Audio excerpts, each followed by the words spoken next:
necesitamos actuar en otros ámbitos. En el ámbito de la transformación digital, la inteligencia artificial tiene el potencial de mejorar la igualdad de género. Pedimos medidas concretas para promover la participación igualitaria de todos los géneros en el diseño, la implementación y la evaluación de las tecnologías basadas en la inteligencia artificial. Y en este contexto tenemos que abordar el problema de los conjuntos de datos y los algoritmos sesgados en la inteligencia artificial.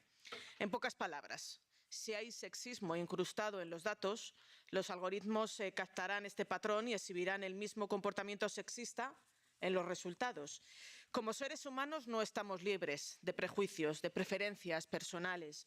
Cuando se crea el software, existe la posibilidad de que se transfieran estos datos de forma sesgada. Los desarrolladores de software, las empresas y los gobiernos tienen la responsabilidad de asegurarse que estos sesgos no se creen con un comportamiento discriminatorio hacia las mujeres o hacia determinados grupos de población. En cierto modo, la inteligencia artificial es un espejo de la sociedad que hemos formado y este espejo nos muestra los defectos que debemos corregir. Una inclusión equitativa de todos los géneros en todas las etapas del desarrollo de la inteligencia artificial debería dar como resultado políticas y tecnologías que hagan que la igualdad digital no sea solo un objetivo, sino una verdadera realidad. Y, por lo tanto, es esencial que la codificación con perspectiva de género y la inteligencia artificial sirvan a todos y no reproduzcan estereotipos y desigualdades. En las primeras recomendaciones de la UNESCO para combatir el sesgo de género en las aplicaciones que utilizan inteligencia artificial se utiliza el ejemplo de los asistentes de voz digitales, que, si os habéis dado cuenta, son exclusivamente mujeres. Siri, Alexa, para demostrar que los equipos que construyen esta tecnología de inteligencia artificial deben de tener un mayor equilibrio de género, porque seguro que a los que se les ha ocurrido esto de que las asistentes sean las mujeres es a los hombres. Y, por lo tanto, es un claro ejemplo de por qué necesitamos avanzar e incorporar la perspectiva de género también en esta política tan importante. Se estima que hay 8 millones de especialistas en TIC, en tecnologías de la información y la comunicación en la Unión Europea, pero solo un 17% son mujeres. En todo el mundo, solo el 22% de los profesionales de la inteligencia artificial son mujeres. Básicamente, las mujeres están subrepresentadas en todos los niveles del sector digital en Europa, desde los estudiantes hasta los puestos académicos superiores. El índice de igualdad de género muestra desigualdades continuas con avances marginales. Y lo que es totalmente inaceptable es que las mujeres que trabajan en el sector de las TIC ganen casi un 20% menos que sus compañeros varones. La lucha contra la desigualdad de género en la inteligencia artificial debe comenzar con más educación y formación en cualificaciones digitales con perspectivas de género. En relación a la educación, debemos apoyar la participación de niñas y mujeres en el campo de la ciencia, la tecnología, la ingeniería, las artes y las matemáticas mediante acciones de políticas concretas en este ámbito. La importancia de estas materias es cada vez mayor y debemos asegurarnos de que las mujeres no se queden excluidas de la sociedad actual y de la sociedad del futuro. Y, por lo tanto, hacemos un llamamiento para incorporar la perspectiva de género en todos los programas de educación. Pedimos campañas de aprendizaje permanente en toda la Unión Europea dirigidas a las mujeres para mejorar la alfabetización digital y la inteligencia artificial. Y, por último, otra última referencia antes de finalizar. Existe un grave problema de discurso de odio sexista, misoginia y violencia en línea contra las mujeres. Condenamos todas las formas de violencia de género y esta es una de ellas, incluidas en nuestras redes sociales. Y debemos parar este fenómeno y hacemos un llamamiento para que se pongan en práctica políticas y programas que aborden la violencia en el espacio digital contra las mujeres. Estimadas invitadas e invitados, participantes, es obvio que necesitamos una solución multinivel. No hay una solución única porque cada inteligencia artificial responde a un propósito específico. Les deseo un seminario fructífero con debates inspiradores y les agradezco a todos su entusiasmo, compromiso para garantizar la plena igualdad de género, también en la política de la inteligencia artificial. Y, por supuesto, agradecer a María Manuel y a Iván, que comparten conmigo hoy el inicio de este seminario, por la iniciativa, por el compromiso y por el trabajo que están desarrollando en este ámbito. Muchas gracias a todos vosotros y vosotras.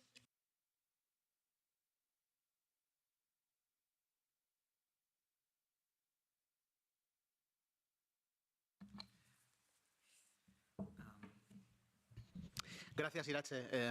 Thank you very much to our group leader. It's quite curious because I was involved in these debates, in these discussions about artificial intelligence, but I've ever realized about these feminine assistants. That is quite curious and so significant from my perspective. That is absolutely true, the thing that Irache raised. Thank you for introducing this topic and opening the discussion. As you were saying, there is persistent gender divide in the digital sector, and the gap is largest in ICT specialists' skills and employment. Closing the gender gap and ensuring that all women can access digital literacy and exercise their digital rights is of paramount importance. We need women to be actors in the digital transition. The evolution of the digital sector must go hand in hand with other aspects such as education, fair working conditions, work-life balance, democracy, good governance, and strong public services. We need real equality and fair jobs. This is the last of the webinar series under the AIDA Special Committee. It's a pity, but it's the last one. Throughout the series, we have discussed and analyzed specific aspects of the future development and deployment of AI in Europe in order to democratize its use, availability, and service to citizens. We have explored as well how the democratization of AI can empower citizens and businesses to bridge the digital divide and make AI a tool for the advancement of freedom, democracy, equality, and prosperity. We have analyzed the impact of AI systems on the labor market as they pose risks to the fundamental rights of employees. Finally, we have also assessed that citizens with a high level of overall digital literacy are the best guarantee of a democratic oversight over AI technologies, which in turn should be understandable to all. In all the webinars we have organized related to labor literacy or diversity, we have included a gender perspective. However, it is important to dedicate our last webinar to gender equality because all breaches need to be closed, but gender equality needs to be ensured rooted in AI development to allow more women to participate in the digital transition. After more than 1 year of work, the AIDA report that will be voted in the next plenary in May has included some aspects of our vision for a democratic AI. We want a democratic AI in Europe which will be humanistic and oriented to serve citizens and society as a whole. Democratic AI that must respect the Charter of Fundamental Rights, ethical principles, legal safeguards, liability, and human oversight. It must be based on principles of non-discrimination, protection of privacy and personal data, transparency, trustworthiness, safety, accessibility, sustainability, and accountability.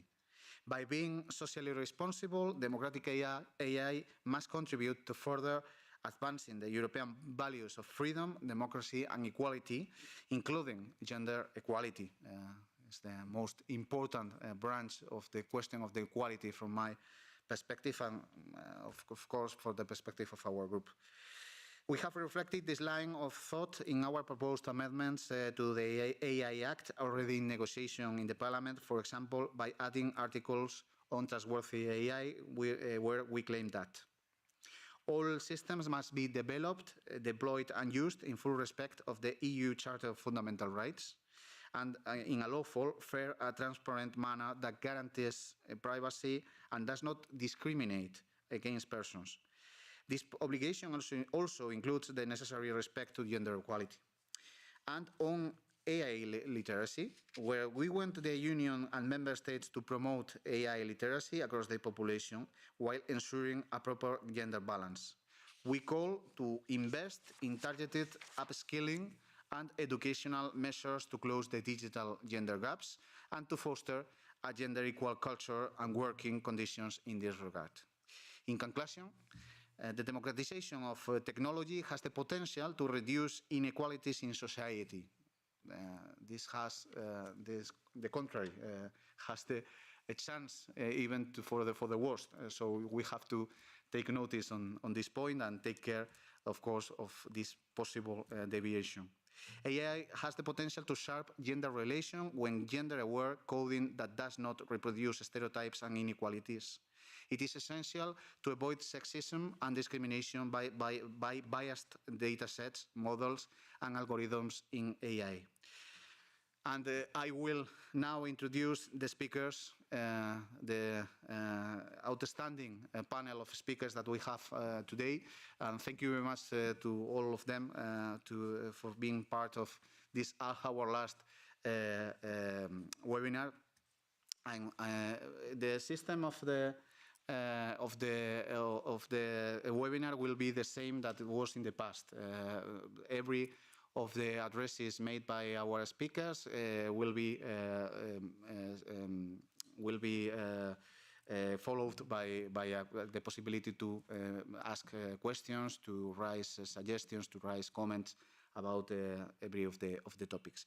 I'm going directly to give the floor to our next speaker, that is Ms. Kalyan Skill. Ms. Kalyan Skill is director of the European Institute for Gender Equality. This is the only agency of the Union providing data and analysis on the position of women in all fields, and also with regards to the digital agenda. At AG's helm since February 2020, she oversees the Institute's strategic programs of activities and budgets. Ms. Skill aims to cement AG's position and the EU's knowledge centre on gender equality and deepen collaboration within and beyond Europe. Before taking up her post at EG, Mrs. Skill worked as a Senior Gender Equality Advisor, Senior Human Resources Advisor in the Council of Europe, seconded from the Dutch government. Previously, she worked as the Director for Gender and LGBT Equality for the Dutch government, where she coordinated the national gender and LGBT equality policies. Thank you, Ms. Skill, and my apologies in advance for the pronunciation of your surname, because I'm totally sure that I mislaid it. So thank you very much. You have the floor from now. Thank you, Chair. And no problem. Most people pronounce my name in a different way, but it's fine. Can you hear me? Just checking. Yeah. Yes? Okay, good. Okay, so good afternoon to all of you, and thanks for the invite. Artificial intelligence has permeated almost all aspects of our lives. And this is just the beginning. While it may seem that AI and gender equality are not related, they are actually intimately intertwined. The future of AI is female, a future which will be devoid of unconscious bias, a future where all voices are heard equally. In this speech, I will explore what the future of AI looks like for gender equality in the workplace and beyond. Did you like that introduction? I had AI write it. The fact that most of you may not have noticed shows how far artificial intelligence has come in the last years. It was right about a few things. Artificial intelligence and gender equality are intimately intertwined. And this is because AI is a human creation, and humans are not perfect. Let me walk you through some of these imperfections. They start before AI is even developed. Women are less likely to pursue science, technology, engineering, and mathematics at school. They are often deterred by gender stereotypes. The women who do make it to university face further gender segregation in male-dominated fields. On graduation, some of these women will enter the field of AI. Here they can face challenges such as male-dominated work environments, stereotyping, sexual harassment, and a lack of access to funding. Is anyone surprised that only 16% of high-skilled AI workers are women? Some of you may think, well, so what? Women and men choose different career paths, and it's not for us to try to control this. Yet, the low numbers of women in AI are a symptom of a larger problem, and that problem is representation. Representation is key to ensuring fair, equal, and democratic artificial intelligence. Until AI systems reflect our society in all its diversity, AI will cause more problems than it solves. Because when we fail to account for gender, public spaces become male spaces by default. Without representation, exclusively male experiences shape our modern reality. And as we have seen throughout history, those kinds of systems do not tend to work so well for women.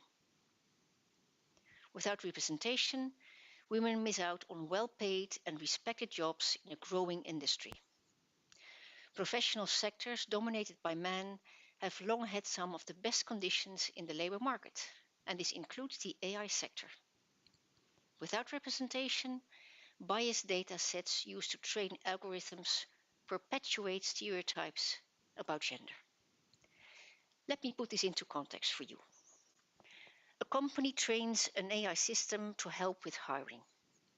They train it using the CVs of existing employees. This makes sense so far. However, this company is male-dominated. Their CVs do not tend to have gaps for maternity leave. Their CVs do not mention being a member of a women's sports club. In fact, their CVs may not include the word woman at all. This lack of representation leads the system to penalize any CV that does not fit this restricted profile. Unless we incentivize representation in industry and academia to increase the diversity of the AI workforce, design bias will continue to reproduce these gender stereotypes, as well as stereotypes about others not represented in the AI workforce, such as people of color. This is why I'm happy that the European Commission is taking action with its proposed Artificial Intelligence Act, which shows promise in minimizing the risk of bias and discrimination in AI. I also welcome the Commission's commitment to train more women and people from diverse backgrounds to become AI professionals.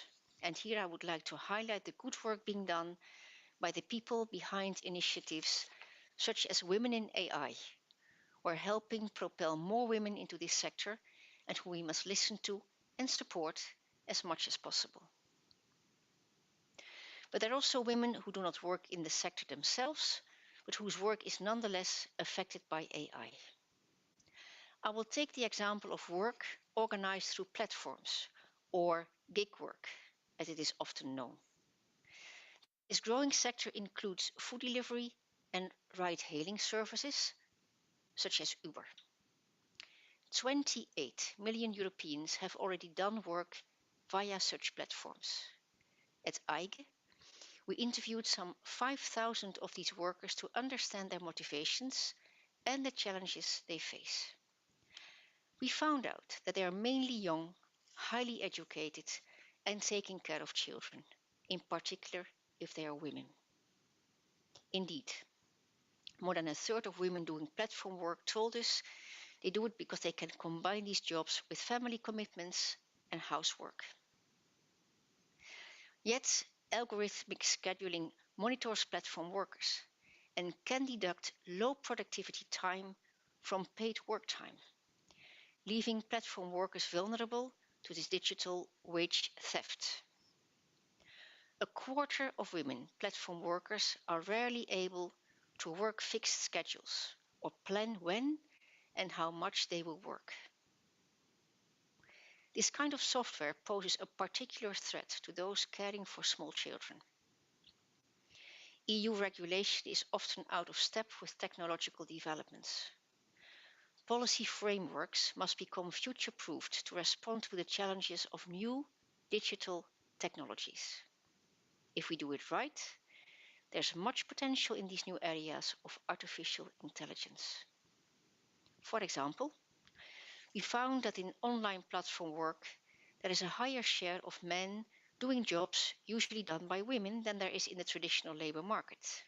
This includes housework, childcare, and data entry. Having more men being paid to take care of children and people's homes can help chip away at stereotypes about women's and men's work and of how much it is valued. Without mainstreaming gender into all policy related to AI transformation of the labor market, we will lose these critical opportunities to advance gender equality. I will leave you with a thought. One of the very first representations of artificial intelligence came from a woman. When Mary Shelley wrote Frankenstein in 1818, who could have predicted that her story of a human-made creature would remain relevant in 2022? Frankenstein's creation learned how to live from human input, watching a family through a hole in a cottage wall. Frankenstein's creation was an empty shell. It learned its behavior from humans. Mary Shelley showed us that Frankenstein's creature itself was not monstrous, only the humans it observed. 200 years later, is the design of artificial intelligence much different to Mary Shelley's conception? The success of artificial intelligence hinges upon how humans design, program, and use it. And without greater representation, AI has the potential to hinder the fight for gender equality. The gender perspective must be mainstreamed throughout all stages of AI design. AI will then be able to offer an opportunity for us all. Thank you.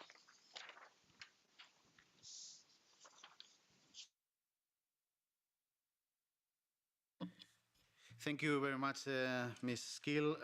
Happened to be that Frankenstein is one of my favorite novels from all time.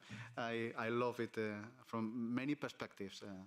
I think that is evidently a novel advanced in its time and of high actuality in this moment. It's a high current novel and high current theme.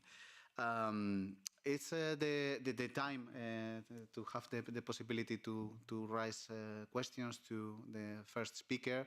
So if is there any of our participants that would like to make it, this is the time. If not, there's another possibility because many times our participants don't realize that they have the possibility as well to speak each other. So for the rest of the speakers, don't hesitate to ask some questions if you like. This is the moment. I don't see for the moment any question at our screen, so I have one of my own. So I'm going to make it just to break the silence. And for me, it's a question quite curious and quite interesting.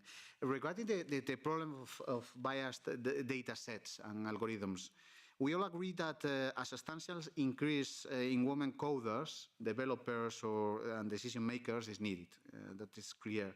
However, when it comes to strategies to avoid the incorrect interpretation of system outputs, we must bear in mind that women are not de facto gender experts.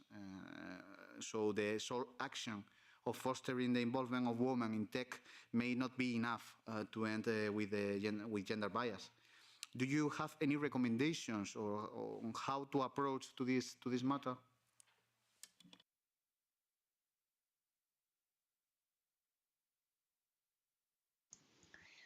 Yes,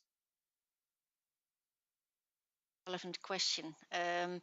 When we talk about representation, the fact that, for example, there is, representation is important. I stress this because we live in a society where we have 50% women, 50% men, more or less. So it's weird to be in surroundings, I think, where we only see one sex represented and the other almost lacking and absent. But the mere fact that there is an equal representation doesn't necessarily mean that there is gender sensitivity. And I think this is what you're hinting at. The fact that we have 50% of women in, let's say, in a meeting doesn't necessarily mean that there is gender sensitive discussions. I know women who are not gender sensitive at all, and I know many men who are gender sensitive. So, but what I'm convinced of, and what we also found through research, it really makes a difference if you have both sexes represented, because there's different input from men and women, and it really makes a difference for discussions. It makes a difference in work as such.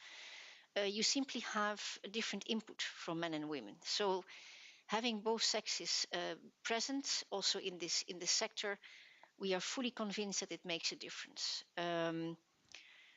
Maybe I can leave it to that. It's an important topic that you touch upon, but I'm also fully convinced that having both sexes represented equally, most preferably, it makes a difference in the work sphere and also in the input that people are giving to their work. Thank you.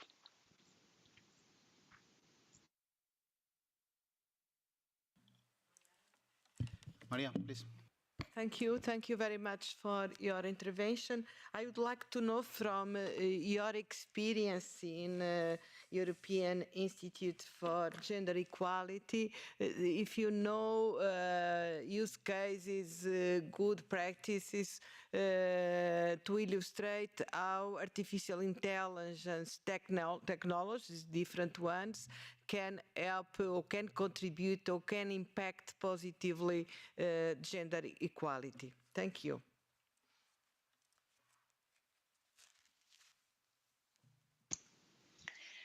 Thank you for this question. Indeed, again, a very relevant aspect. I must say that I started exploring this topic, let's say the relationship between gender equality and artificial intelligence, let's say recently. Last year, we published a report on gender and artificial intelligence that I would like to invite you to have a look at. I cannot mention from my memory at the moment any practices as such. But if possible, I could also come back to you at a later stage with some written responses, if that would help. And again, thank you for the question. It's relevant. And please, if you find the time, you could consult AIGA's website, where you find the report that we published last year. Thank you. Thank you very much, and thank you for your answer and the next information you can provide me. Thank you.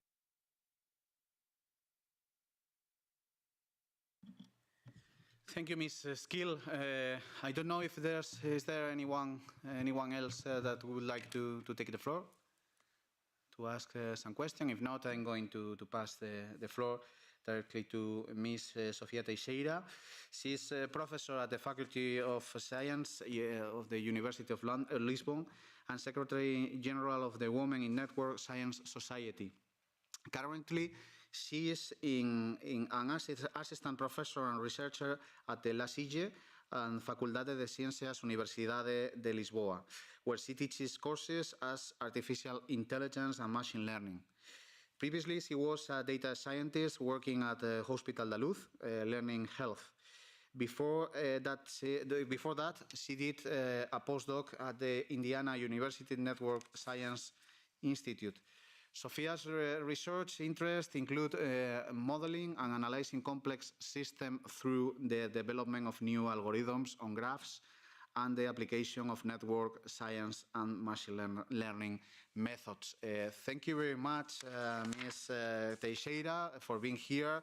Estamos muito gratos pela sua participação. I hope that I did it properly. Muito bem, no? Perfect. So, Ms. Teixeira, you have the floor. And first of all, of course, thank you for having me. It's a pleasure to be here talking about some very important topic that actually it's even more important that we also talk about this in our schools, in our universities. And since we were also talking about some literature references, and I think that actually we can start also there to also educate our children, our teenagers, and obviously then our students in later education. I wanted to leave a reference, this book, Invisible Women by Caroline Criado Perez, in which actually from the beginning of the book, she talks about gender gap. So even before we talk about gender equality, we need to be aware about this gender gap in data and how, and I think that one of the things that I would like to stress is that we are talking about gender equality in AI and how, of course, the data that we feed our algorithms and how we apply them, the outcomes that they provide and so on, are impact, of course, of the quality, the diversity of this data.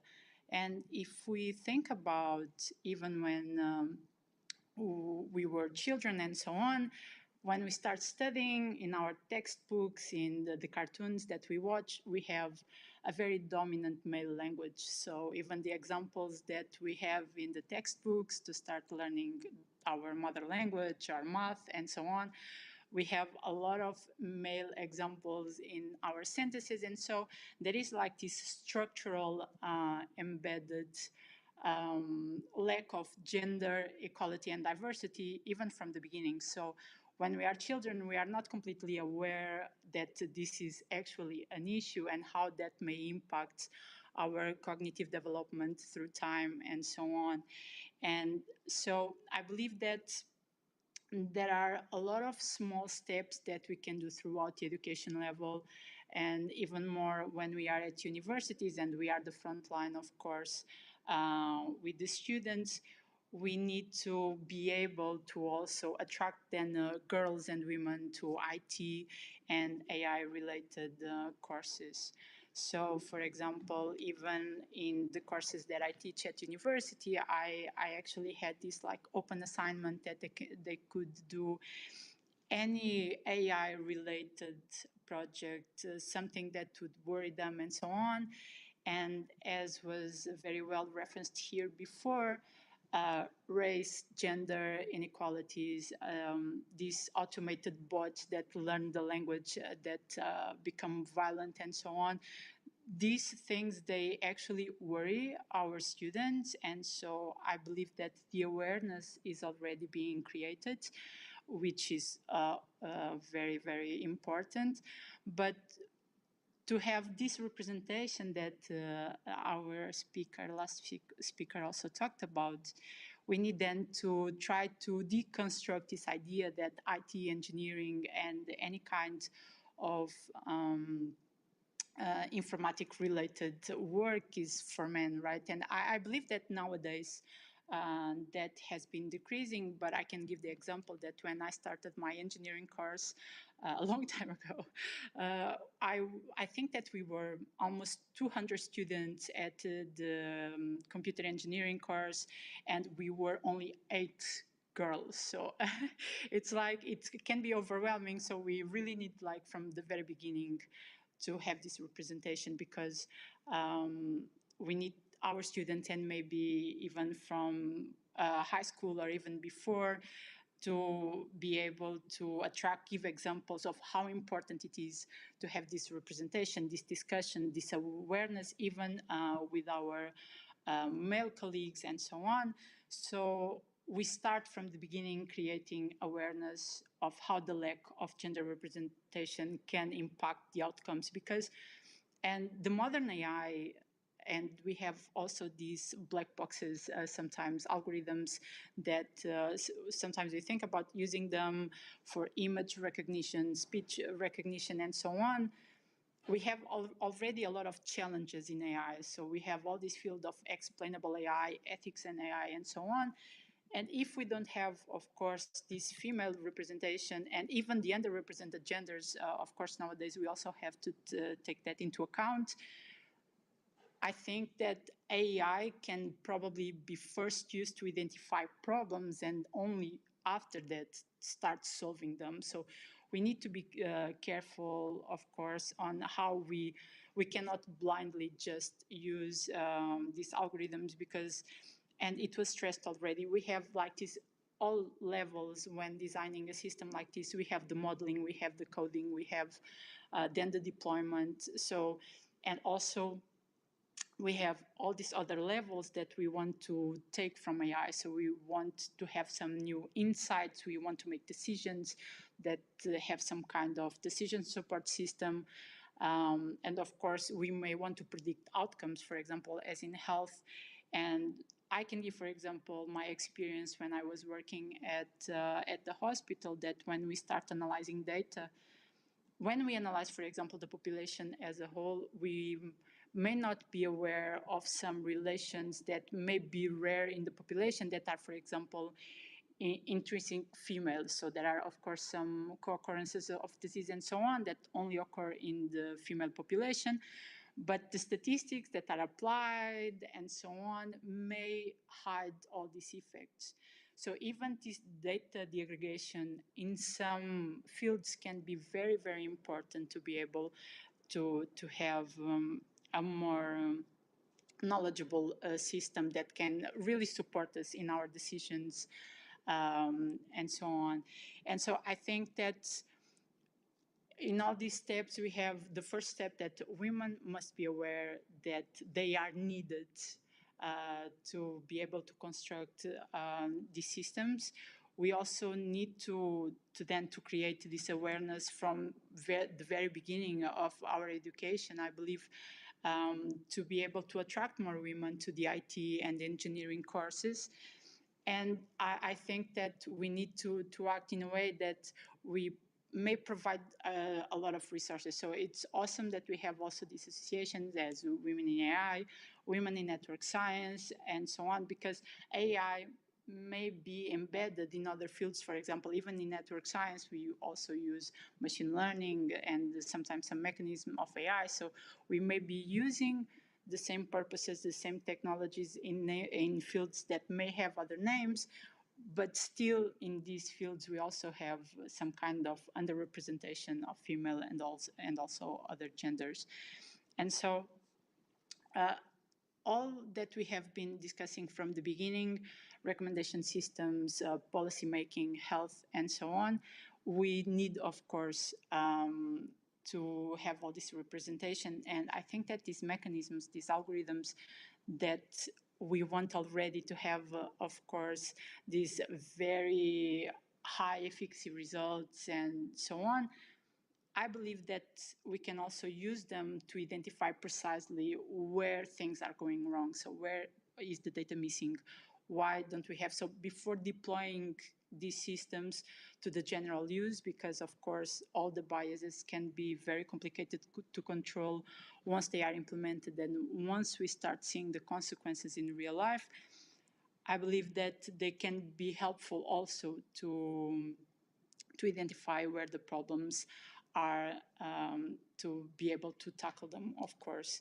And so I think that, and I don't want to take much of your time, that in my role as a professor and also as a scientist, I think that, of course, we need more women each time more to be part of the process of creating all these models, all this coding, or at least be part of a multidisciplinary team that takes all these different cognitive perspectives.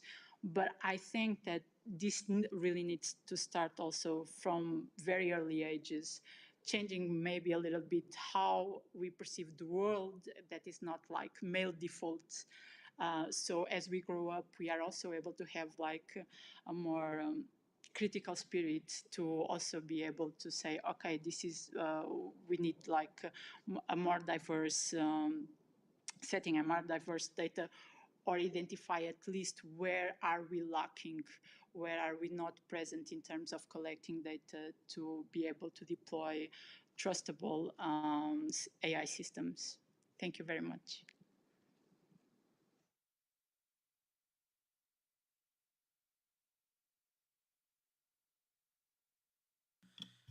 Thank you very much, Ms. Teixeira.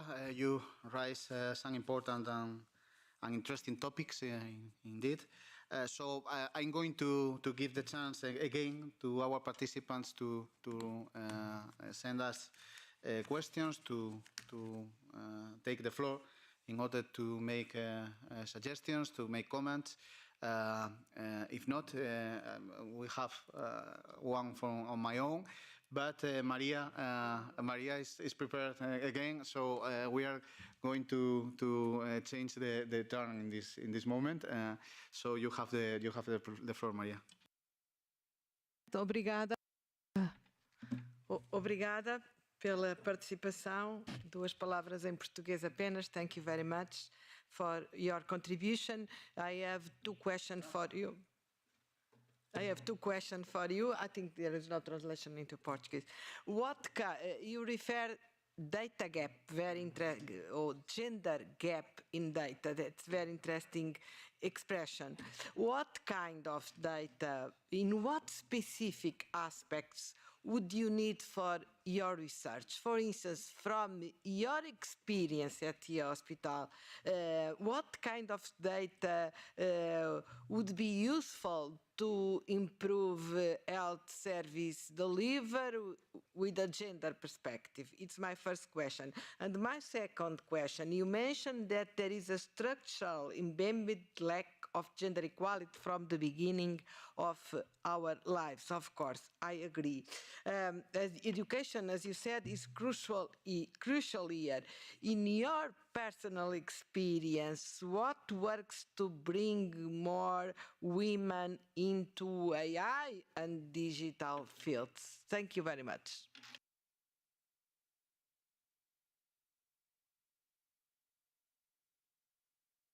In terms of gender perspective in health, I've been recently working with this with a couple of students in the sense of exploring the data in terms of, sometimes in AI we collect the data from a population and then we just like calculate some statistics, we put in some kind of machine learning or something, and try to get some predictions or at least some kind of group aggregation of similar patients, for example, just to give a couple of very simple examples.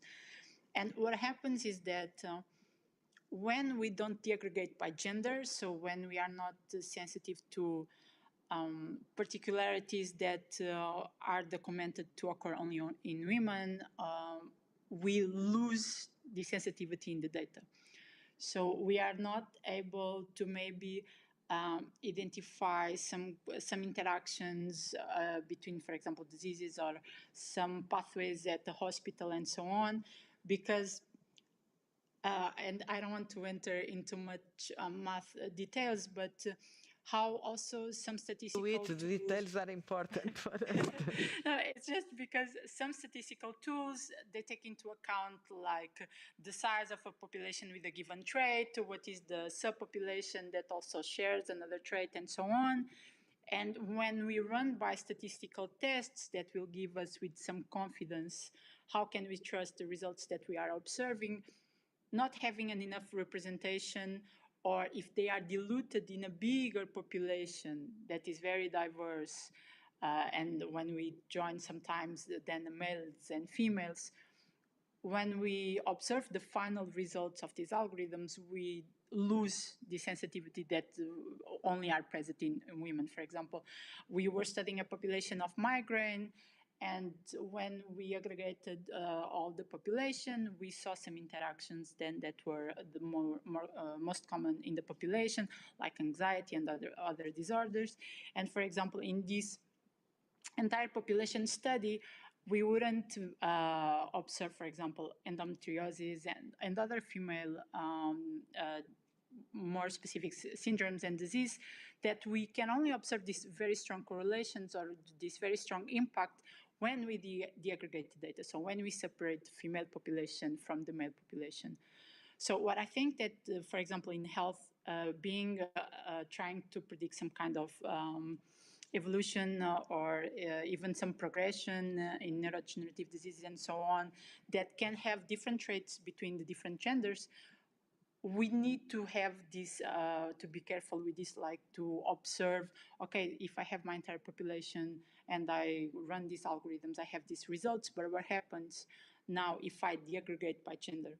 And I think that we can only have some more trust in deploying some systems, mainly also in health, because we need to be very careful with that, if we are aware of the differences when we deaggregate genders and what is interesting to women and what is interesting to men.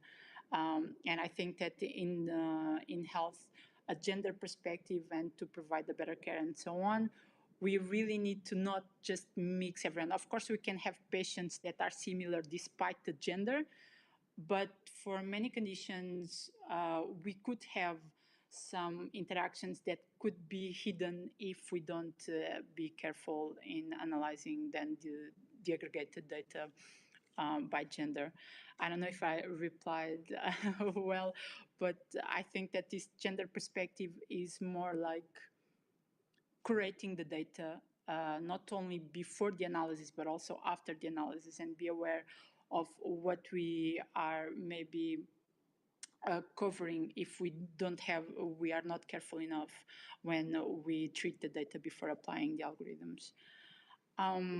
Regarding the education and bringing more women to IT and engineering, I think that, for example, the awareness that we are able to create maybe already from the primary school and so on is precisely that.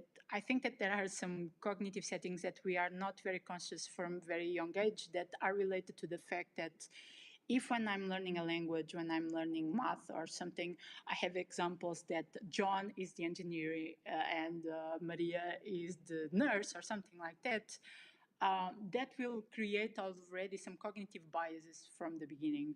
So I know that I'm talking a very low level, but I think that if we work from the beginning to also have some diversification in the examples that we give on textbooks from the beginning, and then of course when we are growing up and approaching high school, that we don't have like computers is for boys and whatever else is for girls.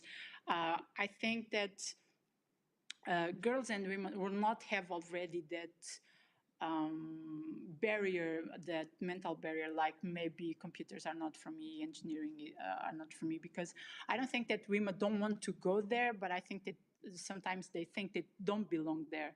And for example, in high school, I was the only girl in my class of 30 students, so it was not easy. And I think that we need to at least facilitate this process for them. And of course, the more women we have growing up, going to IT courses, it will be also easier. And I think that from the moment that they are aware, okay, if there is a problem and I can be part of the solution by going this way, I think that naturally that interest will come. So I know, of course, that workshops and women days are completely important nowadays, while we don't have this restructuring from the very young age in which we deconstruct these male and female jobs that unfortunately, I believe they still exist. Thank you. I'd like to keep this last issue on and up. So I'm going to ask you about. I don't know if this Parliament last year has a resolution on closing the digital gender gap, women's participation in the digital economy. In this, the European Parliament called on educational entities to include, and I read out loud, include a gender component is in all STEM and ICT-related curricula, educational materials, and teaching practices from an early age to encourage girls to take up studying mathematics, coding, ICT classes, and science subjects in schools. How can all this be done in practice? Do you know of some best practices? What would be your recommendations on this topic? Well, of course, one of the suggestions would be, of course, as I was saying a little bit before, revising the examples in textbooks and so on, starting like that, like what children and teenagers are exposed to when they are studying. And the other thing is, I know that, for example, in Portugal, I think there is at least one small academy in Porto for schools like the second and third cycles or so to code and so on, that they try to bring students to also be part of that, including, of course, girls and so on. I think that the main issue here is that, of course, we can create infrastructures, but it has to start also, of course, in the mental settings. And I think it could take a while because we need parents to be actively also deconstructing all these mental constructs that they exist. So in terms of education, it's awesome that is already, of course, written, and it's a plan. And I believe that the creation of these infrastructures and providing, of course, more resources to young people to have access to coding and to learn about this is important. But I believe it has to be like 100% also creating awareness with the parents, with the educational system for sure. I think that when we are teaching, for example, coding, and when we start bringing people and women to the IT, we also need to already probably start giving examples of what happens if we have some kind of representation in the data or not. Because even with small examples, and this has to be, of course, very well worked with the educators, we maybe can create examples that for them are accessible, even, for example, with sports or with other cartoons, that we may then observe different outcomes if we haven't take into account only part of this representation or part of that representation. So I believe that even though, of course, the educational infrastructures will have a tremendous impact, we also need all these different levels to work together. So yeah, it's not an easy answer for sure. Thank you very much for your explanations. So I'm going to turn to the next speaker, that is Sara Matteos, expert in public administration in the field of equality policies. She's an author of the Spanish white paper on women in technology, now working as the quality advisor of the Socialist Group in the Spanish Parliament. Ms. Matteos graduated in Political and Administration Sciences in 2005, Certificate of European Political Studies by the Institute of Political Studies of Strasbourg, with a Diploma of Advanced Studies in Feminist Perspective as Critical Theory, with research on normative femininity, political subject and citizenship. She holds a Master in Public Equality Policies. In 2012, she won the Carmen de Burgos SI Prize. With extensive experience in public administration and in the field of equality policies, she has worked in various technical and managerial positions and as an external consultant. She has published various studies, the most recent being the white paper on women in technology, carried out by the Secretary of State for the Digital Advancement of the Ministry of Economy in Spain of 2018. She has been an advisor in the cabinet of the Vice President of the Government and the Minister of the Presidency between 2018 to 2021. She is currently an advisor to the Equality Commission in the Congress of Deputies of the Socialist Parliamentary Group. So I'm going to give her the floor. Ms. Matteos, la palabra es suya desde este momento. Y muchas gracias por participar. Buenas tardes, muchas gracias. Muchas gracias por la invitación y enhorabuena por esta iniciativa y por este ciclo de jornadas que habéis organizado, ¿no?, para profundizar en este tema tan apasionante y tan complejo como es el de la inteligencia artificial. Bueno, hemos tocado ya las anteriores ponentes muchos temas. Me gustaría, voy a intentar no repetirme mucho, pero sí voy a intentar hacer un poco de compendio, ¿no?, de muchos de los elementos que ya han aparecido. Cuando hablamos de igualdad entre mujeres y hombres en inteligencia artificial, hay que abordarlo pues, desde diferentes ámbitos, ¿no? Primero desde la propia adquisición de habilidades digitales, que es algo en lo que además la Comisión Europea, saben ustedes muy bien que están están poniendo mucho énfasis en la presencia, o mejor dicho, en la ausencia de las mujeres, ¿no?, en el ámbito digital, que esto va a influir en quién y cómo se diseñan los algoritmos. Hay que abordar también cómo estos sesgos en los algoritmos tienen una repercusión en la vida offline, es decir, no solamente es lo que vamos a producir dentro de ese propio mundo digital, sino que tiene repercusiones materiales fuera. Y, bueno, antes de entrar un poco en estos contenidos, sí me gustaría hacer un par de apuntes por las cosas que ya se han comentado, ¿no? La aplicación de la perspectiva de género, o sea, la representación es algo muy necesario y muy valioso y que aporta muchísimas, enriquece mucho los equipos. La sensibilidad hacia los temas de igualdad es imprescindible para poder abordarlos, desde luego, pero para poder aplicar la perspectiva de género necesitamos conocimientos técnicos específicos. No vale la buena voluntad y no vale la sensibilidad. Como en cualquier otro ámbito, necesitamos recursos teóricos y técnicos que nos faciliten aplicar esta perspectiva. No solo es una cuestión de buena voluntad. Y en cuanto además, bueno, en línea con esto, estáis muchos de vosotros y vosotras trabajando y elaborando una legislación que va a afectar a los Estados miembros, ¿no? ¿Qué es lo que nos dice la experiencia en cuanto a la elaboración normativa y el tema de igualdad entre mujeres y hombres? Remarcando un poco esto de que la buena voluntad es fantástica y es imprescindible que aparezca, pero necesitamos que se concrete lo máximo posible, porque si no, lo que nos dicen es que cuando podemos tener unas normas fantásticas en las que se enuncia la igualdad entre mujeres y hombres como algo deseable y algo en lo que se va a trabajar, pero como no lo concretemos específicamente, va a ser muy difícil que luego se pueda poner en marcha. Por ejemplo, estáis diseñando o estáis proponiendo organismos entes reguladores, ¿no?, en los países miembros.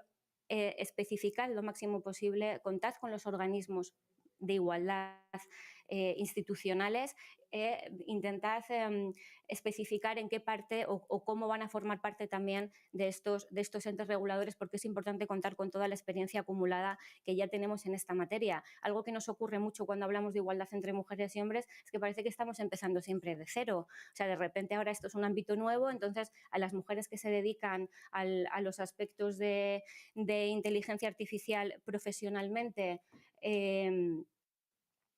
van a aportar muchísimo, obviamente, porque son las que conocen su campo, pero tenemos mucho conocimiento ya generado y acumulado de las políticas de igualdad que se han ido diseñando y elaborando a lo largo de los últimos años, ¿no? Y bueno, por entrar un poco en la materia más concreta, la transformación digital no es algo opcional. Las sociedades se digitalizan a un ritmo vertiginoso, con un calado irreversible. De hecho, estamos hablando, o esto nos permite hablar de la cuarta revolución industrial.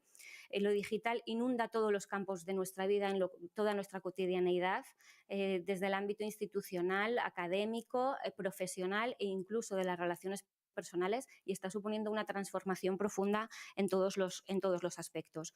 Los datos nos alertan de la escasa presencia de las mujeres en el sector tecnológico, pero no solamente en lo profesional, sino en la adquisición de habilidades digitales y que devienen imprescindibles no solamente para el terreno laboral, porque cada vez más todos nuestros empleos van a estar atravesados por lo digital y vamos a necesitar saber manejarnos para poder estar en el mercado laboral, sino porque es que también lo van a hacer desde el punto de vista personal y social, ¿no? Para la propia socialización, porque cada vez más nos relacionamos desde los trámites con el banco hasta relacionarnos con nuestros amigos y familiares a través de este medio, ¿no? Por otro lado, es un nicho de empleo específico y por eso es tan importante que ahondemos en ello, ¿no? Específico y creciente, porque lo va a abarcar absolutamente todo.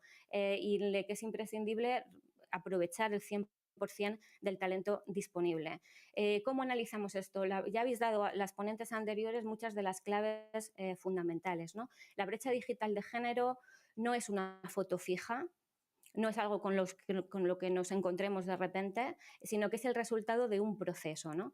Para buscar una explicación a cómo se produce, tenemos que tener en cuenta qué elementos están operando en ese proceso para desincentivar primero el interés de las mujeres en estos campos y como consecuencia de ello, cómo luego esto se refleja en la escasa presencia de mujeres en el mundo digital. Hemos hablado de roles y estereotipos que tenemos interiorizados desde la más tierna infancia.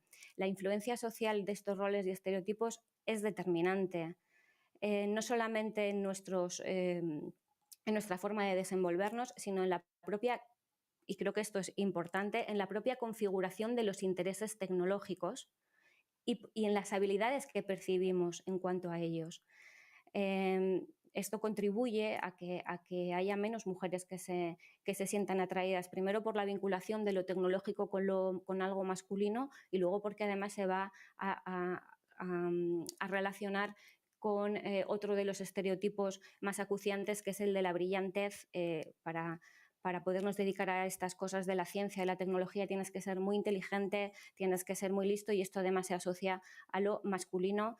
Tenemos estudios recientes además que profundizan en esto. Hace un par de años precisamente con esto de la brillantez hubo un estudio que tuvo bastante repercusión y que señalaba que hasta los 6 años niños y niñas se consideraban igual de inteligentes que sus compañeros y compañeras y que sin embargo a partir de los 6 años ellas se consideraban menos brillantes que sus compañeros varones. Los roles y estereotipos, por tanto, refuerzan, ¿no?, los prejuicios sobre las propias capacidades, sobre los propios intereses y sobre las propias motivaciones. Hemos señalado ya la etapa primaria como clave en el desarrollo de estos intereses y vocaciones científicas. Tenemos que seguir, obviamente, interviniendo en etapas posteriores, universitarias y de bachillerato, pero lo que nos están mostrando todos los datos y estudios más recientes es que es en la etapa primaria donde se está encontrando cada vez más claves para este desarrollo de los intereses y de las vocaciones científicas. Los sesgos, no solamente en los contenidos y en los materiales didácticos, como ya ha señalado alguna de las intervinientes anteriores, también en el profesorado y en la forma en que se imparten las materias.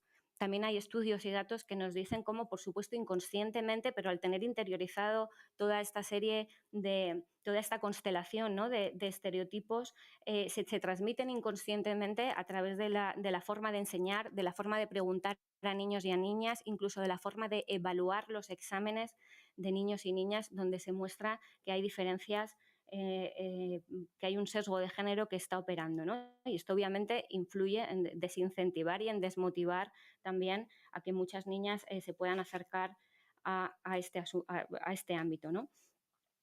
El género no solamente contribuye a configurar los intereses, sino que tiene un impacto en la percepción de las propias habilidades. Esto es muy importante porque hemos escuchado mucho esto de es que a las niñas se les da mejor la lengua, a los niños se les dan mejor las matemáticas. Todo esto es algo que va acumulándose en nuestra formación, en nuestras percepciones de la vida y que obviamente nos influyen, ¿no? Ingeniera, es que eso es muy difícil para ti, igual sería mejor que te dedicaras a otra cosa. Esto lo escuchamos hoy, no es algo que por desgracia hayamos desterrado. son clichés que siguen operando, ¿no? Por eso es tan importante que haya... que tengamos no solamente referentes y muchas de las iniciativas que se están llevando a cabo en este sentido y también en el ámbito de la primaria de mostrar referentes, de hacer... de tener en los libros de textos, en los materiales didácticos, una oferta de representaciones diversas, ¿no? En las que las mujeres aparezcan como una más, que no solamente van a tener influencia en cómo las mujeres y las niñas, en este caso, se perciben y perciben que existen referentes y que no son mundos que no existen para ellas, sino que también, y es algo muy importante, por eso es importante no hacer solo actividades dirigidas a niñas, sino hacerlas dirigidas a niños y a niñas, porque tan importante es que ellas se vean reflejadas y tengan referentes como que ellos las vean y se habitúen a que ellas también están allí, porque eso también va a contribuir a que dejen de considerar espacios propios determinados ámbitos como este del tecnológico, ¿no? Esto luego se reproduce en las empresas y se reproduce en síndromes de impostora y en ambientes muy hostiles que las propias mujeres que desarrollan su carrera profesional en el ámbito tecnológico nos cuentan con mucha frecuencia, ¿no? Otro de los elementos fundamentales en este proceso, como decíamos, o esto influye que apenas haya mujeres diseñando y operando, ¿no?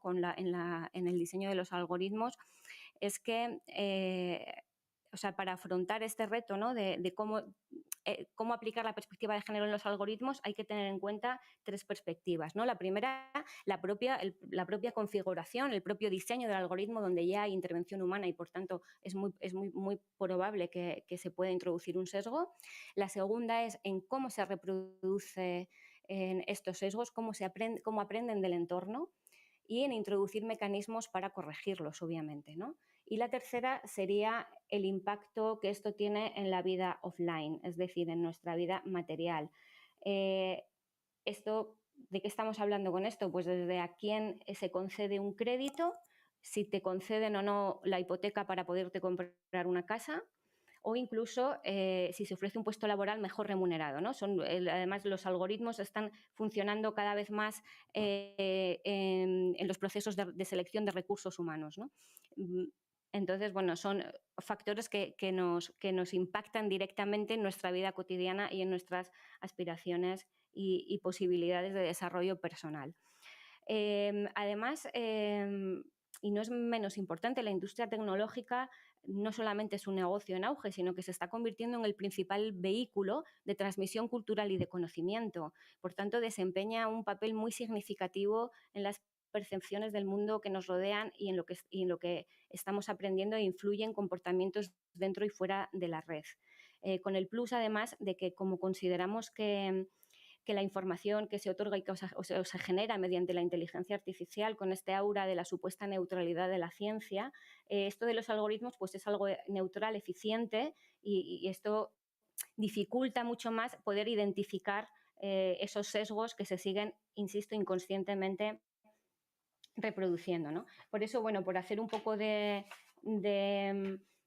repaso final, pues es que es imprescindible contar con profesionales, no vale la buena voluntad. Para diseñar y evaluar con perspectiva de género hay que conocer el diseño y la evaluación con perspectiva de género, que los estereotipos que tenemos interiorizados los hemos aprendido desde muy pequeño y que nos limitan, y que bueno, que esto de que sea una limitación a las aspiraciones vitales no me parece un tema ni mucho menos secundario, no solamente por una cuestión de libertad individual, sino también por aprovechamiento del talento, ¿no? Y bueno, como habéis hablado de Mary Shelley, tengo que decir que es la madre de Mary Shelley era Mary Wollstonecraft, que es una de las pensadoras más importantes del feminismo ilustrado. La ilustración digital, habéis hablado mucho en estos seminarios de ilustración digital, de ciudadanía digital. El feminismo nace precisamente en la ilustración, nace como una contestación a que todos estos valores que se estaban enunciando como universales pertenecían solo a los varones, y es una reivindicación de la ciudadanía de las mujeres, por lo cual tengamos en cuenta este aprendizaje para que todas las carencias y todas que se han ido produciendo en la ciudadanía analógica no se reproduzcan en la ciudadanía digital. y bueno, ya que habéis mencionado a Mary Shelley, pues tengo que decir pues, que una de estas principales pensadoras y casi inaugural de la teoría feminista era Mary Wollstonecraft, que era la madre de Mary Shelley. Y ya para terminar, con esta profundidad de las limitaciones y de las capacidades de las que hablamos que producen los estereotipos, pues bueno, me gustaría terminar con una frase de Simone de Beauvoir, precisamente para apelar a nuestra individualidad como personas, que es que nada nos limite, que nada nos defina, que nada nos sujete y que la libertad sea nuestra propia sustancia. Muchas gracias. Muchas gracias. I can't see hardly the screen, so I don't know if there's anybody interested to make a question. But Maria, you were interested, you told me, so you have the floor now. Yes, thank you. Gracias, Sara, por todo que has compartido con nosotros, tu experiencia. Usted mencionó que es importante que exploremos no solo la presencia de mujeres en la inteligencia artificial, sino también es muy interesante cómo las mujeres en general usan las tecnologías de inteligencia artificial, que es una otra perspectiva. ¿Podrías desarrollar un poco sobre esta diferencia? ¿Cuáles son los diferentes patrones que observa entre el uso de la inteligencia artificial por parte de hombres y mujeres? Muchas gracias. Bueno, el tema de las habilidades digitales tiene que ver no solamente con para qué lo usamos, sino cómo y cuánto lo usamos. Es decir, hay datos, no tengo aquí los más recientes, pero desde luego puedo pasaros los están publicados, ¿no?, por la propia Comisión Europea, que indican cómo no solamente las mujeres usan menos tecnología, sino que además la usan un poco de diferente manera para diferentes cosas. Es decir, pero está un poco vinculado con todo lo que ya hemos hablado, ¿no?, de que el tema de la programación, el tema de explorar lo que hay dentro, si consideramos la tecnología como una caja, pues como que hay una tendencia, precisamente por esto que hemos hablado, de cómo se sienten más hábiles y con más capacidad para hacerlo, para que los chicos abran esa caja y quieran ir por dentro a ver cómo funciona, y el uso que hacen muchas veces o en porcentajes, ¿no?, las mujeres tienen más que ver con un uso más cotidiano de las gestiones del día a día, de las compras, de los estudios o de los bancos, y no tanto con cómo funcionan esas aplicaciones, el diseño de esas aplicaciones, va más bien por ese tipo de cosas. Y luego porque el propio uso de las tecnologías, del móvil, de los juegos, de los videojuegos, que también eso es un campo paradigmático para analizar en este ámbito, pues crea o repercute en esas habilidades para poderlo utilizar cada vez más o para poder profundizar en ello, porque si tú ves que te sientes ágil utilizándolo, pues es muy probable que puedas pensar que puedes seguir profundizando en ello, incluso que te puedas dedicar a ello profesionalmente. Y sin embargo, si tienes un uso mucho más pues, desde fuera, ¿no?, es más complicado que esto se pueda llegar a dar. Y luego también, pues por lo que habíamos comentado, de que si hay una carencia en el uso cotidiano si no tenemos habilidades digitales para desenvolvernos en un mundo que es cada vez más digital y más tecnológico, el riesgo de exclusión es cada vez mayor. No solamente en la propia participación en los procesos de elaboración de la inteligencia artificial, sino en la propia vida cotidiana, que al estar inmersa en la digitalización va a hacer que las mujeres puedan correr el riesgo de quedar también excluidas de esto.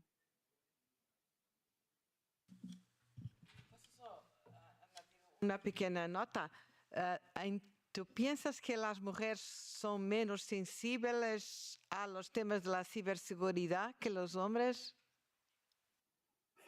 Yo, en general, no creo que las mujeres sean más sensibles ni menos sensibles a nada por una cuestión de ser o no mujer. Sí que creo, por supuesto, que toda esta configuración de intereses tecnológicos influye mucho. O sea, que si hay menos presencia de mujeres en ciberseguridad, no es porque las mujeres no se nos dé bien la seguridad, sino porque probablemente desde muy pequeñitas hemos recibido el mensaje de que esto no es para nosotras, ¿no? Antes ha dicho también Sofía, ¿no? Ha mencionado precisamente esto de esto no es para mí, ¿no? Es que esto lo escuchamos muchísimo y se lo seguimos diciendo a las niñas. Eso, cuando estábamos elaborando el libro blanco de las mujeres en el ámbito tecnológico para el Ministerio de Economía, asistí a muchos actos pues de mujeres ingenieras o de universidades, ¿no? de este ámbito tecnológico, y me sorprendía muchísimo seguir escuchando todavía este tipo de comentarios. Una chica que habló en uno de estos actos, muy joven, que pues recién licenciada, decía que a ella sus padres le habían preguntado que si se había pensado bien eso de estudiar ingeniería, porque era un poco complicado que quizá era muy difícil, ¿no? Que podía optar por algo más fácil. O sea, quiero decir, desde luego que tenemos toda una serie de información, de estereotipos. No, insisto en que no es algo, en la inmensa mayoría de las veces, que se haga aposta, ¿no? Que se haga con intención de querer discriminar. Lo que pasa es que, claro, lo tenemos tan interiorizado, lo reproducimos sin ser conscientes, y lo que hacemos es seguir generando que esas desigualdades se reproduzcan. Por eso quiero insistir en que es tan importante contar con profesionales que se dediquen al estudio y que tengan muy claro cómo hay que intervenir en estas cuestiones. Por eso insisto en que no vale solo, es imprescindible tener sensibilidad y es imprescindible tener representación, pero necesitamos conocimiento técnico y científico para saber exactamente dónde hay que operar, porque si no vamos a seguir reproduciendo, con la mejor intención del mundo, pero vamos a seguir reproduciendo los sesgos y los estereotipos que están limitando tanto a las mujeres en este campo. Gracias. María, tienes tan buen español que ya pareces de León casi, cuando te escucho. De Galicia, por favor. Bueno, de momento de Galicia, te vas acercando a León, que tenemos el mejor español de la península. En fin, yo quería para terminar hacer una pregunta muy concreta, precisamente porque es verdad que a medida que vamos conociendo el desarrollo también legislativo a escala europea de la regulación en diferentes ámbitos de la digitalización, pero más concretamente de lo que estamos hablando hoy, de la inteligencia artificial, cada vez es más evidente la necesidad de establecer equipos multidisciplinares, ¿no? Como estaba refiriendo hasta este momento, hacer equipos con expertos y expertas en diferentes terrenos, no dar, por supuesto, un conocimiento casi generalista o aficionado de algunas cuestiones simplemente por tener sensibilidad, como en lo que tiene que ver con la lucha contra el sesgo de género, sino aportar, en este caso, con conocimientos y personas con conocimientos. Y es verdad también que la tecnología nos da una enorme oportunidad para poder avanzar mucho más rápido en la ruptura de esos sesgos, de ese desequilibrio que existe, pero en el sentido contrario, y esto es lo que nos muestra también Mary Shelley y Frankenstein, en el sentido contrario, también cabe la posibilidad de que se aceleren los sesgos, de que se ahonde mucho más en la desigualdad si no tenemos control, si no ponemos herramientas. Mi pregunta es, ¿conoce casos de empresas tecnológicas, de administraciones, de gobiernos que ya estén trabajando en ese terreno, que estén trabajando ya con ese paradigma de equipos multidisciplinares, con especialistas también en materia de género? Es verdad que hay regulación dispersa por toda Europa, en algunos sitios más avanzada, como es el caso de España, en algunos menos, pero no sé si en la práctica hay ejemplos o códigos de buenas prácticas evacuados a lo mejor por administraciones que puedan servirnos como guía de qué es lo que se debe hacer o por dónde se debe caminar. Bueno, ejemplos de buenas prácticas tenemos, mira, en el propio libro blanco tenemos en cada capítulo un ejercicio de recopilación de buenas prácticas sobre cada uno de los aspectos que se tratan. Este es un tema, claro, es un tema nuevo que se está generando. En España estamos ahora a punto de de aprobar la ley una ley de ciencia que va a introducir algunos de estos elementos en las cosas que se van creando en los organismos, y como cada vez hay más interés en este tema, es algo que se está generando ahora, y yo sí que veo que hay un interés en ello, pero no siempre se definen bien este papel que tiene la igualdad entre mujeres y hombres, pues porque se mezclan muchas cosas ahí en la definición de estos organismos. Buenas prácticas de cómo se diseñan algoritmos con perspectiva de género, pues eso en concreto por ahora yo no conozco que estén muy desarrolladas. Conozco pues proyectos para fomentar que haya más mujeres que sepan de computación o que sepan de regular, pero como es algo tan nuevo y que se está generando, yo creo que todavía estamos en el proceso de ver cómo se están constituyendo, y por eso quiero insistir en la importancia de que definamos bien cómo vamos a crear esos organismos y qué estructura le vamos a dar a la igualdad entre mujeres y hombres en este campo. No sé si he respondido muy bien a la pregunta, perdóname. Fantásticamente.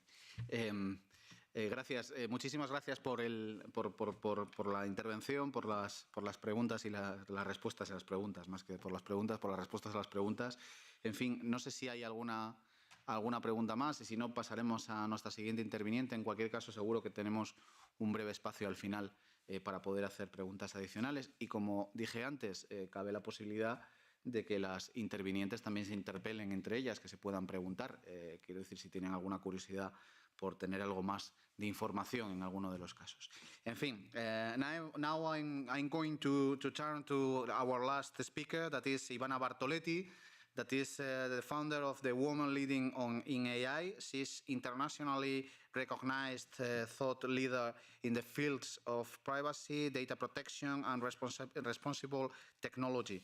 Ivana has many years of experience working for large organizations in privacy policy, strategy, and programs related to digital transformation, cloud, and automation. The Cybersecurity Awards named her Woman of the Year 2019. As a visiting policy fellow at the University of Oxford, her research focuses on how to advance the global sharing of information in the context of privacy, security, data protection, and human rights.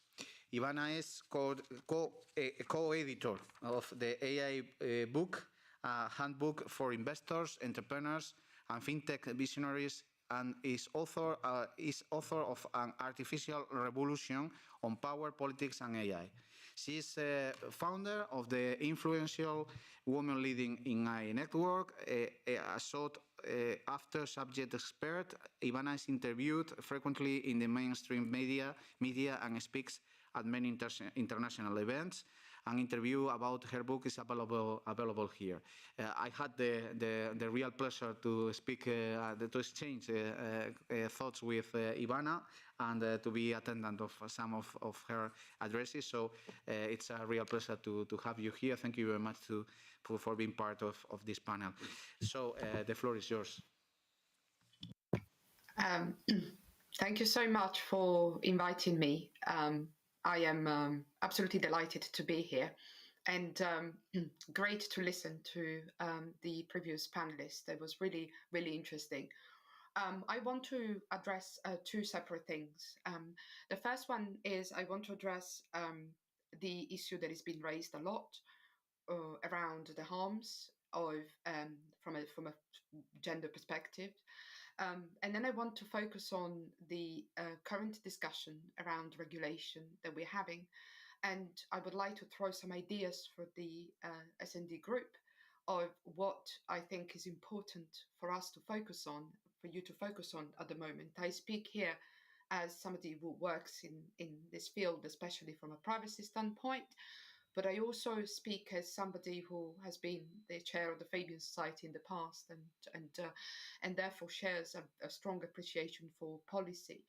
I really want to start with just a little bit of what was said earlier, but with hopefully bringing a different perspective. So we said we've said it a lot. AI brings a lot of opportunities in our societies and across medicine and engineering and many different sectors. However, alongside all these amazing things, we've also seen the risks of coding existing stereotypes, perpetuating existing inequalities in society, and automating them. This is the risk that is very strong for women and especially for women of color. And the harms that we're seeing here, they're both individual harms and group harms. When it comes to the individual, we've been talking about this quite a lot earlier. So we are talking of algorithms that need to be fed data not to be neutral, because data is just the mirror of society, it's a picture. And therefore, in coding existing data, which are representative of society, into algorithms that increasingly have an editorial function. So they decide what we are exposed to when we browse the internet. They edit and curate the reality that we are exposed to. They have an allocative function, because increasingly algorithms decide whether we are allocated a particular service, whether it's a loan, whether it's a housing, and increasingly have a predictive power, these algorithms, which is the power to predict behavior. And for example, in the cases of local authorities or government, to allocate resources, thus making policy decisions based on data, which is not neutral, but is mirror society and mirror of centuries, millenniums of unequal opportunities. Therefore, the first issue here is that we, I think, have to recognize that the mantra they've been following over the last decades, which is the mantra of data, that data can give us the best opportunities, we must follow the data. Yes, data is really important, but data cannot be taken in a critical way, because data is simply a picture of society as it is. So if we take data in a not critical way, we ingest it and feed it into these machines, making decisions about tomorrow. We are delegating the past to make decisions around the future. And this is not something that progressive politics should be about. Even data collection is never a neutral exercise. Collecting data about individuals means that you are elevating somebody to be in a database, while deciding that some other people cannot be in a database. This, for example, means that collecting more data in poorer areas will show, for example, that the crime is higher in those areas, but not because the crime is actually higher, but because there's more surveillance and more collection about this. The reason why I'm saying all this, because the first point that is really important is to underpin the way that we want to shape the future of big data, artificial intelligence, has to be rooted in what we believe in society. Encoding the past into the future is not something that should be the ambition of who wants to see the future better than it was. That is my first point. My second point is that it's not just the individuals being locked out of services, but it's also the group of people. And by group, I don't mean static group. I mean in group depending on circumstances. I'll give you an example. We know that online, job adverts that pay less are often served to women, because traditionally, and we go back to what I was saying earlier, women have earned less than men. We know that in order to maximize the efficiency of people clicking an advert, that advert needs to be successful with a particular segment of the population. This means, for example, that if I am a company and I'm selling products for the house, or I'm selling things about babies, I will serve this advert to women because traditionally women clean the house more than men and look after the kids more than men. But by doing so, I am just perpetuating the stereotypes.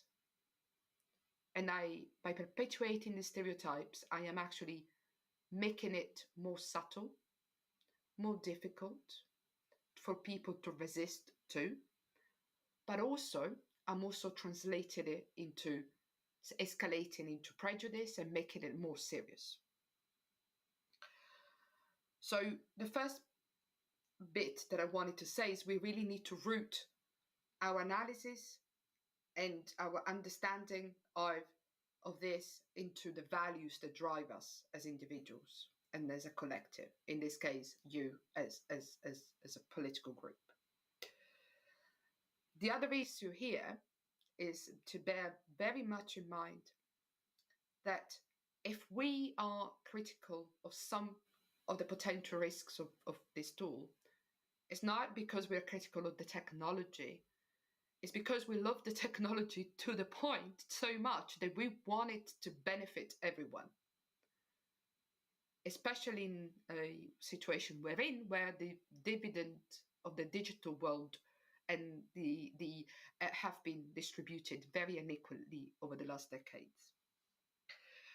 Then I want to briefly talk about what we can do. Having more women in technology is very important, but it's not enough. And I would be very worried if we were only focusing on women in tech, which is a crucial thing that we must achieve. And I have founded a group of women, network of women globally, who are in artificial intelligence. Focusing on women in tech is a good thing. But the women in technology is very much related to much wider issues.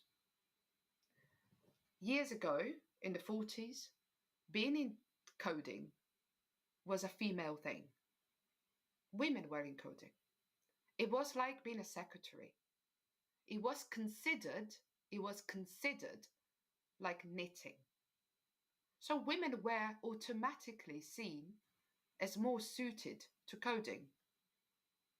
It all changed when in the 60s or 70s, it became cool to be a coder because data became very much of an economic power.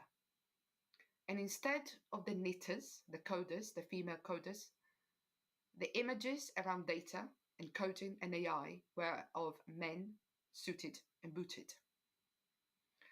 What I'm trying to say is that the issue of women in technologies very much reflects wider issues. So we do have and we do need more women in tech. That is absolutely important. And we cannot wait until we form a new generation for doing so. We need to get into technologies, women who have returning to work after maternity leave. We have to encourage organizations, like so many are doing, to ensure that we retrain women at any point of life. We can't wait until we change the situations from the schools. But that won't cut it. Because artificial intelligence is far more than technology. Artificial intelligence is very much about power of reshaping the way we live, not just in Europe, but globally, as we are seeing. Artificial intelligence is very much of a race.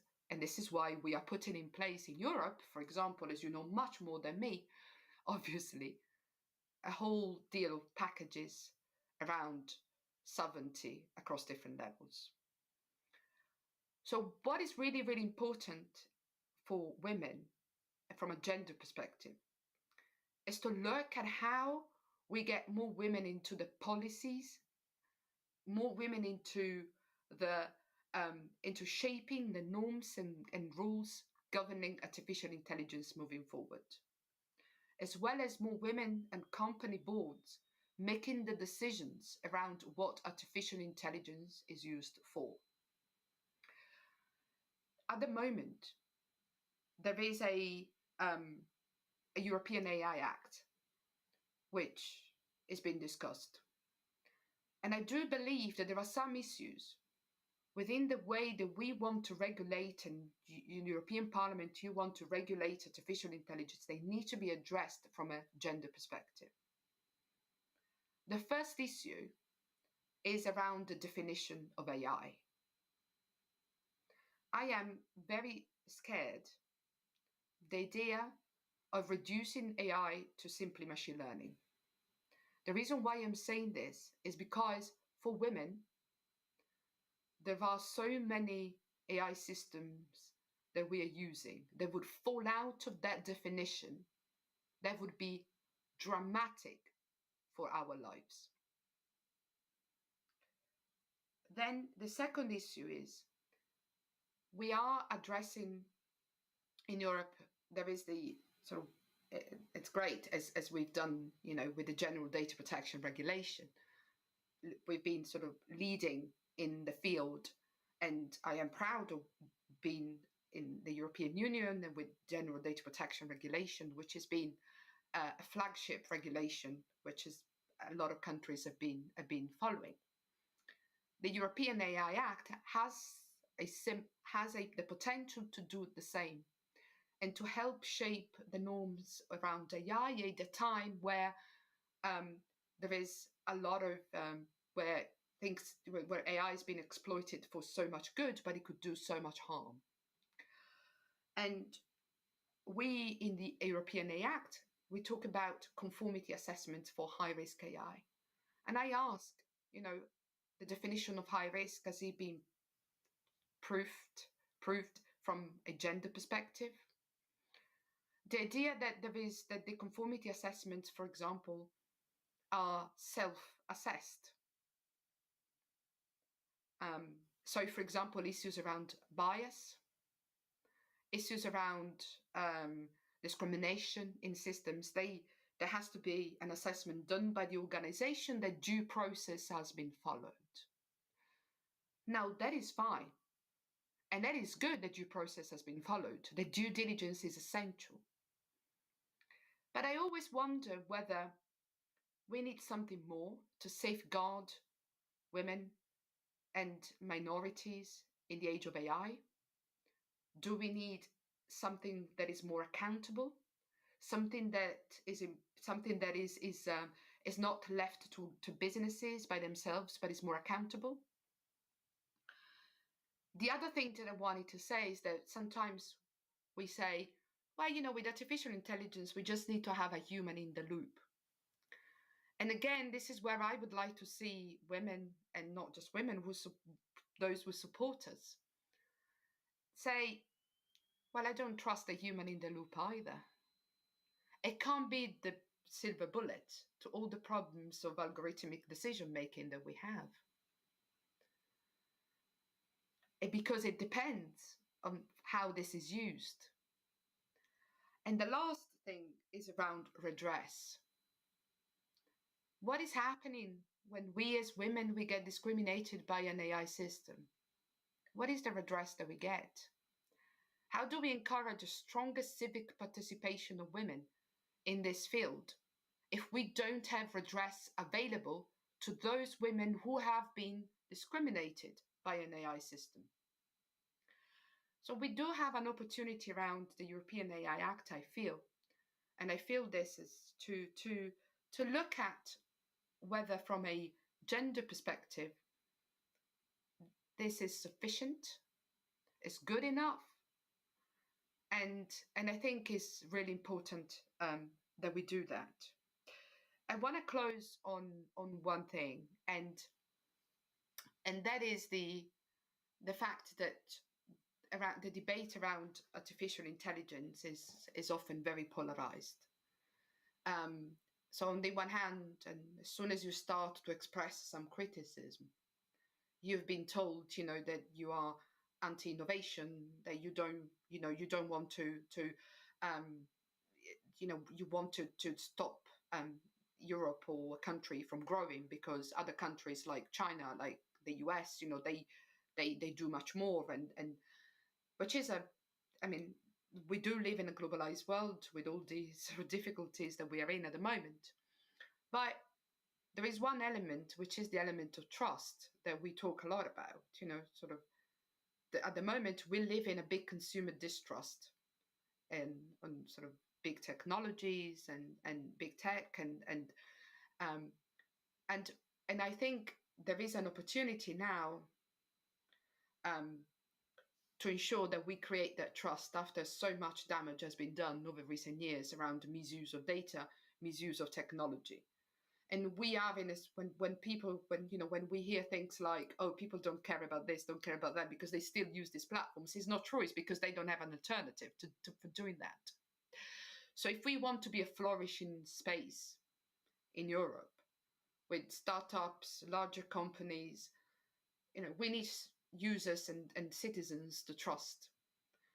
And women have a big say into this. So we are talking about the perspective of a huge part of our population and winning the trust of a huge part of the population. So this is why we have, I think, to really have the courage to say, what do we need to do to achieve that trust? What is meaningful transparency around artificial intelligence? What is the redress that we're offering people? And how do we make sure that this technology really benefits women and does not leave us behind?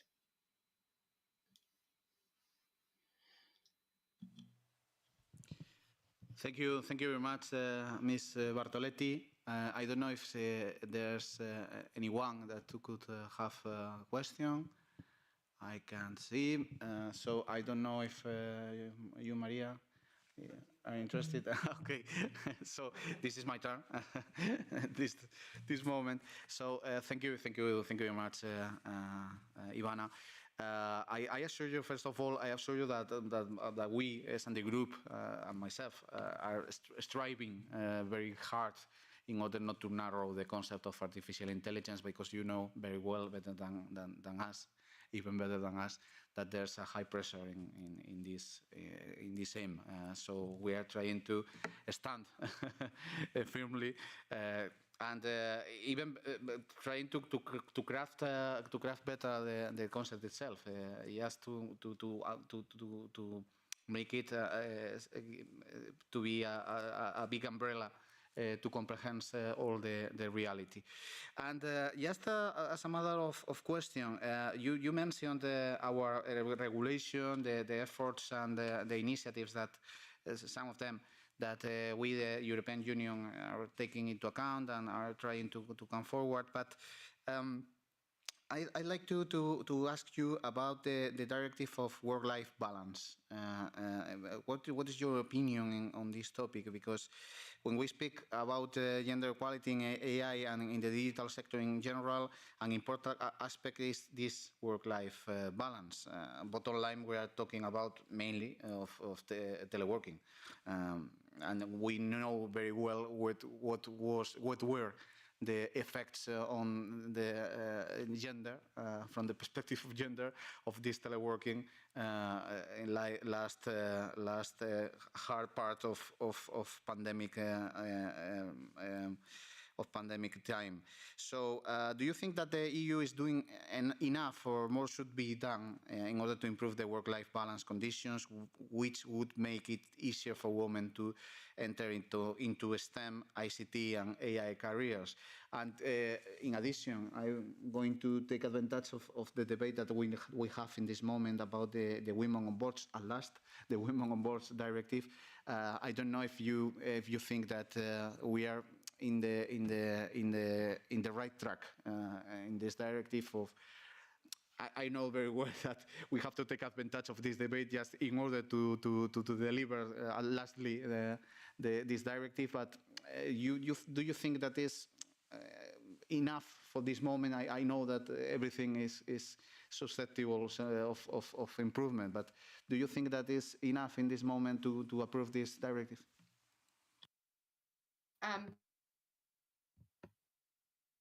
Turning it off. Okay, thank you. Work-life balance is a big topic because especially, I mean, over the last 2 years has been pretty dramatic for women. And this is yet another of the big sort of paradoxes about technology. Yeah. So, and I mean, if you think about it, when it comes to technology, now we can do everything online. You know, I can be doing this and then I can go on my phone and order dinner and get sort of delivery, or I can organize my daughter's birthday online, and I can do everything. But in all women, we can do this. And then we think about, has this really made our life easier? Or hasn't technology and these tools simply piled on more pressure on women, so they have to be even more Wonder Women than they used to be before? This is a really good question that we've got to ask ourselves in terms of, is this technology which is not neutral? Technology cannot be neutral. Is technology making women's life easier or not? And we've got to have the courage to say when it's not. And the fact that we have been sold a vision, for example, that is great to be working from home, that is great to be doing teleworking, that is great to be, it depends. And we should perhaps look at what is the real impact on women, especially from an intersectional standpoint. If I look, for example, at the output from an academic perspective, during the first year of the pandemic, the academic output from female academics plummeted because of the responsibilities that women had at home. And now I feel that there is a strong sense for workers across the different countries to look at, for example, the right to disconnect. You know, the idea that, you know, you have the right to disconnect from work, and is something that you have. I do think that on the other hand, working from home and working remotely has helped women, and this is both more scientific evidence and also some more anecdotal that I see in my working life, or women, for example, who have caring responsibilities, or women who have never benefited from the presenteeism culture, or, you know, at work, or to be more active in the workplace. So it's a mixed picture, I think, and we need to. I would very much like to really look at this in a much profound way that we've done so far. You also have to add that one thing that is putting a lot of pressure on men and women in work is the use of surveillance technologies in the workplace, which have become very intrusive, especially during the pandemic. And there is a lot of work that needs to be done in relation to this. And sometimes, over the last few years, we have come across some of these technologies not because there's been enough transparency around those, but we've come across these technologies thanks to this loud and courageous voice of people within companies, and they've put forward what's been happening. So I think there is a variety of issues that we need to look at in here. And I think it's really important when it comes to women in STEM. Obviously, I mean, we've heard a lot about the culture of Silicon Valley and what happens, and the culture of so obviously the issue around time is more important than ever. And around boards, I think it is a good direction of travel. And I think it's important to pursue that. And it's not just a matter of it is a matter of representation, has been mentioned. It is a matter of having really important role models for women from younger generation to look at. And it's also, I think, very important to look at a more, especially now that we're deciding what to use artificial intelligence for, where to use it, when we need to make decisions around artificial intelligence, not because it's cool, not because it looks very good in the market, but because it's effective, it solves a problem for a business and organization. This is where we need a very diverse board in order to make more effective decisions around this. Everything was so interesting. Thank you very much, Ivana, for your participation. I look forward to count on you next acts that we could support from the S&D group. Thank you very much. So we are running out of time. I'm going to give the floor now to Maria in order to close with final remarks. Maria, the floor is yours. Thank you, Iva.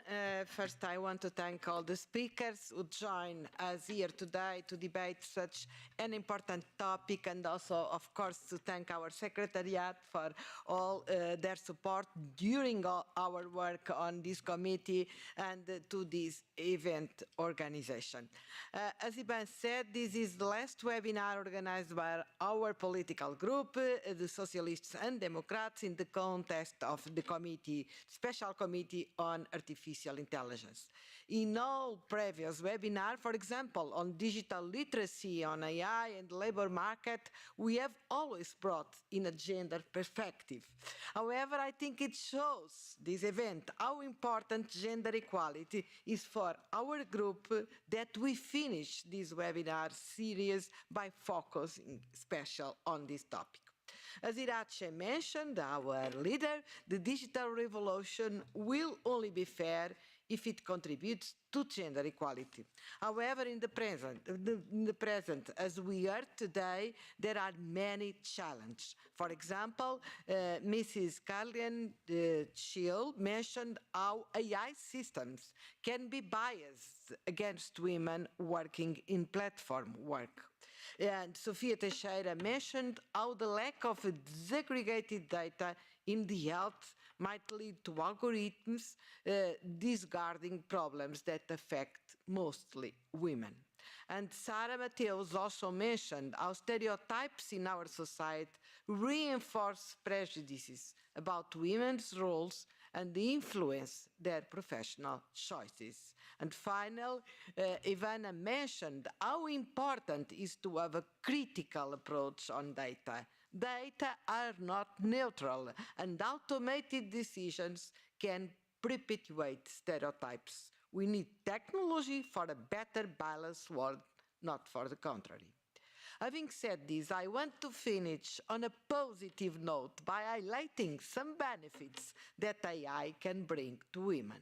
First, AI and data analytics can help understand complex problems that affect mostly women, such as online hate speech and cyber violence. These technologies can be used to explore conversation patterns on online platforms such as Twitter. Through this, we can analyze how online hate speech against women spreads with, for example, the use of bots and fake accounts. Information such as this is essential so that platforms and policymakers can know how to put in place effective solutions against this new phenomenon. And second, AI can replace humans in situations where there is often conscious or unconscious bias against certain groups, such as women. For example, AI can support companies in analyzing applicants for a certain job. In recruitment processes, men are often biased even unconsciously, against women, especially those in childbearing age. By using AI in recruitment processes, we could make sure that hiring decisions are based on objective and predefined criteria and therefore reduce the potential for bias against women. In order to assure that AI is used for the benefit of women, as Irache also mentioned, we need to make sure that women are represented at all stages of development of AI algorithms. It's not enough, but it's important. However, in the world, it is estimated that only 22% of AI professionals are women. So we need to work to improve this representation. For example, in Portugal, we have a project called Engineers for One Day that aims to promote engineer careers to middle and high school students. We need to scale up this kind of project, this good practice, and implement similar initiatives in all member states. In closing, I want to thank again our speakers, the audience that followed us online, as well as S&D AIDA for organizing this event.